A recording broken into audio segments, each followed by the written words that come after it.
Kipr oroli turistik jannat. Bu go'zal orol ikkiga bo'linganini bilarmidingiz?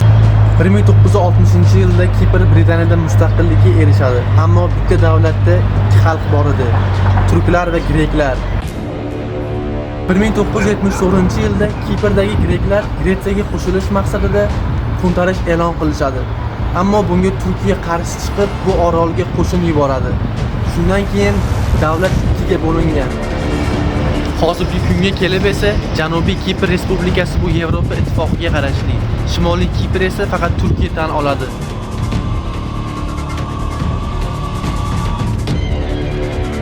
Aytmoqchimanki, umumiy kichik orolda ikkita davlat, ikki xil prezident, ikki xil elektr tizimi va ikki xil pul birligi. Bu davlat yana birlashadimi? Hali noma'lum. Va shunga o'xshash Kipr haqidagi qiziqarli kontentlar ko'rishni istasangiz, menga follow bosib qo'ying.